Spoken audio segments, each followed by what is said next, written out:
ബാബ വാങ്കയുടെ പ്രവചനം പോലെ, നോട്രഡാമസിന്റെ നൂറ്റാണ്ടുകൾ മുമ്പുള്ള കുറിപ്പ് പോലെ ലോകക്രമം മാറിമറിയാൻ പോകുന്ന ആ സമയം എത്തിക്കഴിഞ്ഞു. ഇത്രനാളും ലോകം അടക്കി ഭരിച്ച ലോക പോലീസ് അമേരിക്ക വീഴാൻ സമയമെത്തിയിരിക്കുന്നു. പിന്നണിയിൽ ഉണ്ടായിരുന്ന രാജ്യങ്ങൾ സ്വന്തം ഇച്ഛാശക്തി കൊണ്ട് മുന്നിലെത്തി ലോകം കീഴടക്കാൻ തയ്യാറായി നിൽക്കുന്നു. അതെ, അതുതന്നെയാണ് പ്രവചനം യാഥാർത്ഥ്യമാകും വിധം വൈറ്റ് ഹൗസ് ഇന്ന് ട്രംപിന്റെ വ്യാപാര കേന്ദ്രമായി കഴിഞ്ഞു. ഏഷ്യയെയും യൂറോപ്പിനെയും ആഫ്രിക്കയെയും എന്തിന് അമേരിക്കയെ പോലും വെറുപ്പിച്ച ട്രംപിനെതിരെ കൂടുതൽ രാഷ്ട്രങ്ങൾ രംഗത്തു വരുന്ന കാഴ്ചയാണിപ്പോൾ. നെതന്യാഹുവിൻ്റെ വാക്കുകേട്ട് ഇറാനോട് മുട്ടാനിറങ്ങിയ ട്രംപ് ഒരൊറ്റ രാത്രി കൊണ്ടാണ് വാലും ചുരുട്ടി മാളത്തിലൊളിച്ചത്.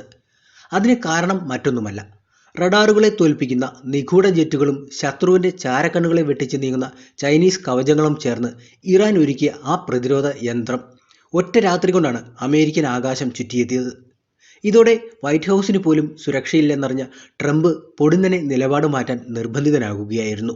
അധിനിവേശ ശക്തികളുടെ ഭീഷണികൾക്ക് മുന്നിൽ പതറാതെ സ്വന്തം മണ്ണും മാനവും കാത്തുസൂക്ഷിക്കാൻ ചങ്കൂറ്റം കാണിക്കുന്ന ഏക ശക്തിയായി ഇസ്ലാമിക് റിപ്പബ്ലിക് ഓഫ് ഇറാൻ മാറിക്കഴിഞ്ഞു. ആധുനിക ലോകം വൻശക്തികളുടെ സാമ്പത്തിക ഭീഷണികൾക്കും നയതന്ത്ര സമ്മർദ്ദങ്ങൾക്കും മുന്നിൽ മുട്ടുമടക്കുമ്പോൾ ആത്മവിശ്വാസത്തിൻ്റെ കരുത്തുറ്റ സ്വരവുമായി ഇറാൻ ലോകത്തിന് മാതൃകയാവുകയാണ്.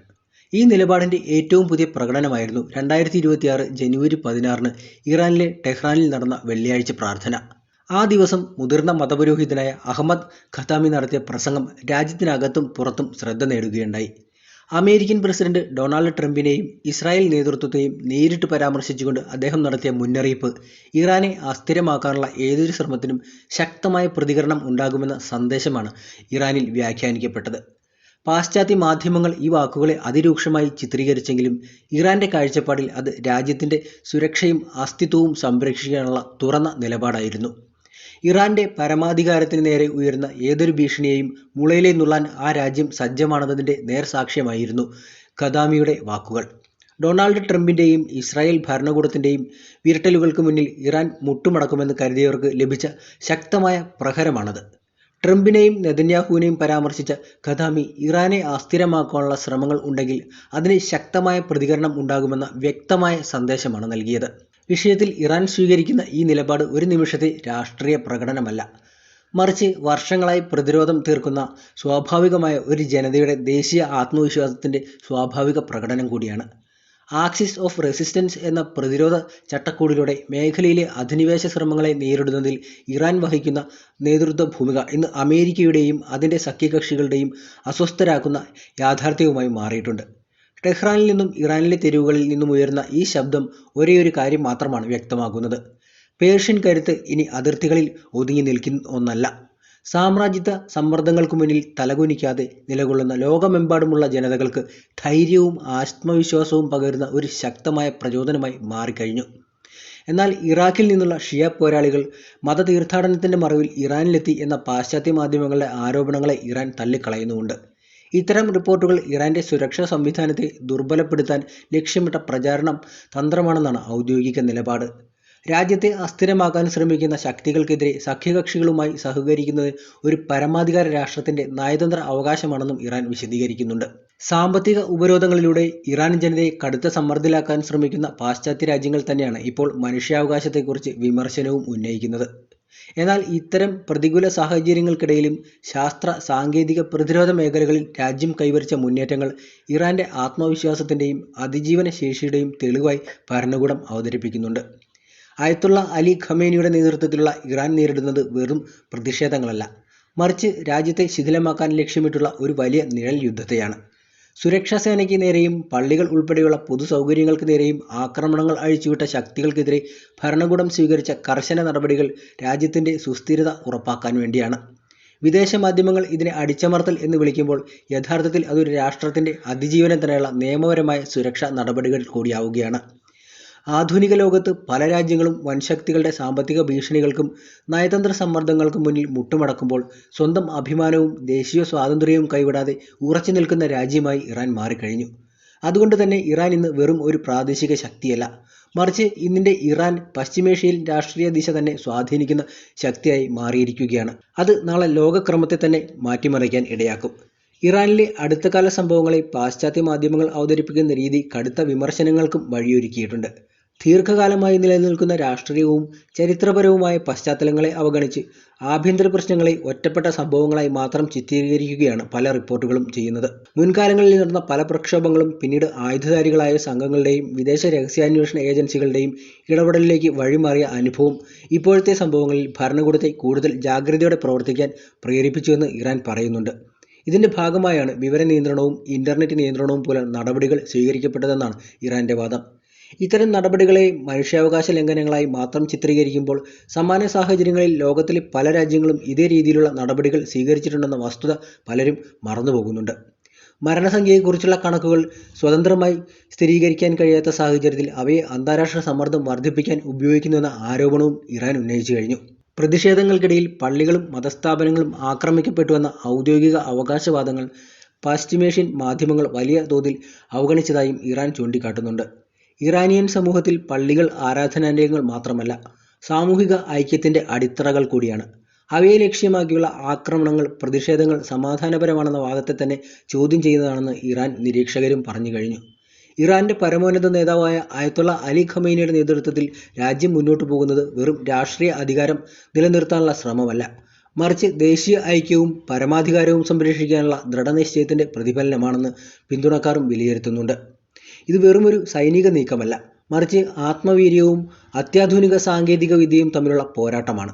ട്രംപിന്റെ ഭീഷണികൾക്ക് മുന്നിൽ പതറാത്ത ഖമേനിയുടെ ആത്മവിശ്വാസം അമേരിക്കൻ താവളങ്ങളെ വിറപ്പിക്കുന്ന ഇറാന്റെ മിസൈൽ കരുത്തും ഇന്ന് പശ്ചിമേഷ്യയെ ഒരു അഗ്നിപർവ്വതമായി മാറ്റിയിട്ടുണ്ട്.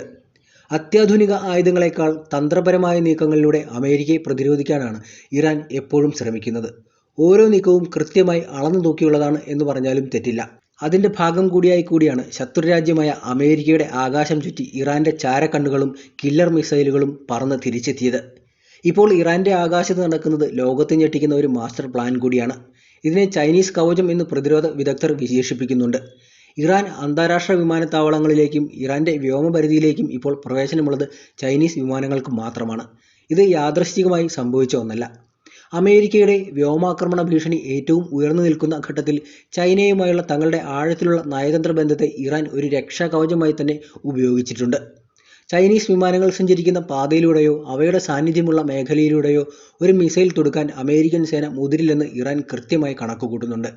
ചൈനയുമായി നേരിട്ടൊരു യുദ്ധത്തിലേക്ക് പോകാൻ അമേരിക്ക ആഗ്രഹിക്കില്ല എന്ന യാഥാർത്ഥ്യം ഇറാൻ ഇവിടെ ബുദ്ധിപൂർവ്വം പ്രയോഗിച്ചു കഴിഞ്ഞു. യുദ്ധമോഹിയായ ട്രംപിന്റെ നീക്കങ്ങൾക്ക് മേൽ ഇറാൻ നടത്തുന്ന ആദ്യത്തെ വലിയ നയതന്ത്ര വിജയം കൂടിയാണിത്. കഴിഞ്ഞ കുറച്ചു നാളുകളായി പെന്റഗണിനെയും അമേരിക്കൻ ചാര ഉപഗ്രഹങ്ങളെയും ഒരുപോലെ കുഴപ്പിക്കുന്നത് ഇറാൻ ആകാശത്ത് വട്ടമിട്ട് പറക്കുന്ന ആ നിഗൂഢ ജെറ്റ് വിമാനങ്ങളാണ്. റഡാറുകളിൽ പെടാത്ത അത്യാധുനിക ഈ ജെറ്റ് എവിടെ നിന്ന് വന്നു എന്നത് ഇപ്പോഴും ദുരൂഹമാണ്. ഇത് ഇറാന്റെ തദ്ദേശീയ നിർമ്മിതിയായ കാഹർ 313 ആണോ അതോ റഷ്യയുടെയോ ചൈനയുടെയോ രഹസ്യ സഹായത്താൽ ലഭിച്ചതാണോ എന്ന കാര്യത്തിൽ അമേരിക്കയ്ക്ക് ഇപ്പോഴും വ്യക്തതയില്ല. ഈ വിമാനം തന്നെയാണ് കഴിഞ്ഞ രാത്രി അമേരിക്കയും ചുറ്റി തിരിച്ചെത്തിയത്. ഈ വിമാനം റഡാർ സ്ക്രീനുകളിൽ പ്രത്യക്ഷപ്പെടുകയും നിമിഷങ്ങൾക്കുള്ളിൽ അപ്രത്യക്ഷമാകുകയും ചെയ്യുന്നത് അമേരിക്കൻ വ്യോമസേനയ്ക്ക് വലിയ വെല്ലുവിളിയാണ് ഉയർത്തുന്നത്. ഞങ്ങളുടെ ആകാശത്ത് ആര് പറക്കണമെന്ന് ഞങ്ങൾ തീരുമാനിക്കും എന്ന പരമോന്നത നേതാവ് അയത്തുള്ള അലി ഖമേനിയുടെ പ്രഖ്യാപനം ഈ ജെറ്റിന്റെ സാന്നിധ്യത്തെ കൂടുതൽ അർത്ഥവത്താക്കുന്നുണ്ട്. ആധുനിക യുദ്ധതന്ത്രങ്ങളിൽ ഇറാൻ കൈവരിച്ച സാങ്കേതിക മുന്നേറ്റത്തിന്റെ പ്രതീകമായാണ് ഈ വിമാനത്തെ ലോകം നോക്കിക്കാണുന്നത്. അമേരിക്കൻ പ്രസിഡന്റ് ഡൊണാൾഡ് ട്രംപ് ഇറാനെതിരെ യുദ്ധകാഹളം മുഴക്കുന്നത് തന്റെ രാഷ്ട്രീയ പ്രതിച്ഛായ വർദ്ധിപ്പിക്കാനാണെന്ന ആക്ഷേപം ലോകമെമ്പാടും ഉയരുന്നുണ്ട്. എന്നാൽ ഇതിന് ഒരു ജനതയുടെ പരമാധികാരത്തിന് മേലുള്ള കടന്നുകയറ്റമായാണ് അയത്തുള്ള അലി ഖമേനി നിർവചിക്കപ്പെട്ടിരിക്കുന്നത്. ഇറാന്റെ സൈനിക താവളങ്ങൾക്ക് നേരെ ഒരു വെടിയുണ്ടെങ്കിലും ഉതിർത്താൽ പശ്ചിമേഷ്യയിലെ എല്ലാ അമേരിക്കൻ സൈനിക താവളങ്ങളെയും ഭസ്മമാക്കാൻ ശേഷിയുള്ള മിസൈൽ ശേഖരം ഇറാൻ സജ്ജമാക്കി കഴിഞ്ഞു. ഇതിന്റെ ഭീകരത അമേരിക്ക ഇതിനകം തിരിച്ചറിഞ്ഞു കഴിഞ്ഞിട്ടുണ്ട്. ലോകത്തിലെ ഏറ്റവും വലിയ അമേരിക്കൻ സൈനിക താവളത്തിൽ ഒന്നായ ഖത്തറിലെ അൽ ഉദൈദിൽ നിന്ന് സൈനിക ഉദ്യോഗസ്ഥരെ പെട്ടെന്ന് ഒഴിപ്പിക്കാൻ ട്രംപ് ഉത്തരവിട്ടത് ഇറാന്റെ മിസൈൽ കരുത്തിനോടുള്ള ഭയം ഒന്നുകൊണ്ട് മാത്രമാണ്. ഹൈപ്പർസോണിക് മിസൈലുകൾ ഉപയോഗിച്ച് അമേരിക്കൻ താവളങ്ങളെ തകർക്കാനുള്ള ഇറാന്റെ ശേഷി വെറും കടലാസിൽ ഒതുങ്ങുന്നതല്ല.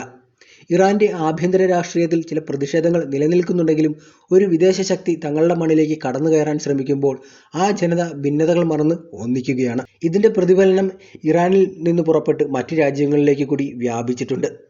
ദശകങ്ങളായി അമേരിക്ക ഏർപ്പെടുത്തിയിരിക്കുന്ന ക്രൂരമായ സാമ്പത്തിക ഉപരോധങ്ങൾ ഇറാന്റെ തകർച്ച ലക്ഷ്യമിട്ടുള്ളതായിരുന്നു. എന്നാൽ ഈ പ്രതിസന്ധിയെ തങ്ങളുടെ കരുത്തായി മാറ്റുന്ന കാഴ്ചയാണ് ലോകം കണ്ടത്. വിദേശ രാജ്യങ്ങളിൽ നിന്ന് ആയുധങ്ങൾ ഇറക്കുമതി ചെയ്യാൻ കഴിയാതെ വന്നതോടെ സ്വന്തമായി മിസൈലും ഡ്രോണുകളും വികസിപ്പിക്കാൻ ഇറാൻ നിർബന്ധിതമായി. ഇന്ന് ലോകത്തെ ഏറ്റവും വലിയ മിസൈൽ ശേഖരമുള്ള രാജ്യങ്ങളിലൊന്നായി ഇറാൻ മാറിക്കഴിഞ്ഞു. ഹോർമൂസ് കടലിടുക്കിലൂടെയുള്ള അമേരിക്കൻ കപ്പലുകളുടെ നീക്കം നിരീക്ഷിക്കാനും ആവശ്യമെങ്കിൽ തടയാനും ശേഷിയുള്ള അബീൽ, മൊഹാജിർ തുടങ്ങിയ ഡ്രോൺ പരമ്പരകൾ ഇറാന്റെ സൈനിക മികവിന്റെ ഉദാഹരണങ്ങളാണ്. ഈ സാങ്കേതിക സ്വയം പര്യാപ്തതയാണ് ട്രംപിന്റെ ഭീഷണികൾക്ക് മുന്നിൽ പതറാതെ നിൽക്കാൻ ഇറാന് ആത്മവിശ്വാസം നൽകുന്നത്. ഇറാൻ ഒറ്റയ്ക്കല്ല ഈ പോരാട്ടം നയിക്കുന്നത് എന്നതാണ് അമേരിക്കയെ ഏറ്റവും കൂടുതൽ ഭയപ്പെടുത്തുന്ന സംഗതി. ലെബനനിലെ ഹിസ്ബുള്ള, യമനിലെ ഹൂതികൾ, ഇറാഖിലെയും സിറിയയിലെയും വിവിധ സായുധ ഗ്രൂപ്പുകൾ എന്നിവരടങ്ങുന്ന ആക്സിസ് ഓഫ് റെസിസ്റ്റൻസ് ഇറാന്റെ കരുത്ത് വർദ്ധിപ്പിച്ചിരിക്കുകയാണ്. അമേരിക്ക ഇറാനെതിരെ ഒരു നീക്കം നടത്തിയാൽ പശ്ചിമേഷ്യയിലുടനീളമുള്ള തങ്ങളുടെ സഖ്യകക്ഷികൾ ഒരേ സമയം അമേരിക്കൻ താൽപ്പര്യങ്ങളെ ആക്രമിക്കുമെന്ന് ഇറാൻ മുന്നറിയിപ്പ് നൽകിയിട്ടുണ്ട്. ചെങ്കടലിലും പേർഷ്യൻ ഗൾഫിലും ഇവർ തീർക്കുന്ന പ്രതിരോധം ലോക വ്യാപാരത്തെ തന്നെ ബാധിക്കാൻ ശേഷിയുള്ളതാണ്. ഈ പ്രാദേശിക സ്വാധീനം ഇറാന്റെ പ്രതിരോധ തന്ത്രങ്ങളിലെ ഏറ്റവും നിർണായകമായ ഘടകമാണ്. ആധുനിക യുദ്ധങ്ങൾ വെറും മിസൈലുകളിൽ മാത്രം ഒതുങ്ങുന്നതല്ല, അത് വിവര സാങ്കേതിക വിദ്യയുടെയും മനഃശാസ്ത്രത്തിൻ്റെയും കൂടി പോരാട്ടമാണ്. ഇറാൻ ആകാശത്ത് വട്ടമിട്ട് പറക്കുന്ന നിഗൂഢ ജെറ്റ് വിമാനം ഒരു സൈക്കോളജിക്കൽ വാർഫെയറിന്റെ ഭാഗം കൂടിയാണ്. തങ്ങളുടെ പക്കൽ അമേരിക്കയ്ക്ക് പോലും അറിവില്ലാത്ത ആയുധങ്ങൾ ഉണ്ടെന്ന സന്ദേശം നൽകുന്നതിലൂടെ ശത്രുവിന്റെ ആത്മവീര്യം തകർക്കുകയാണ് ഇറാൻ ചെയ്യുന്നത്.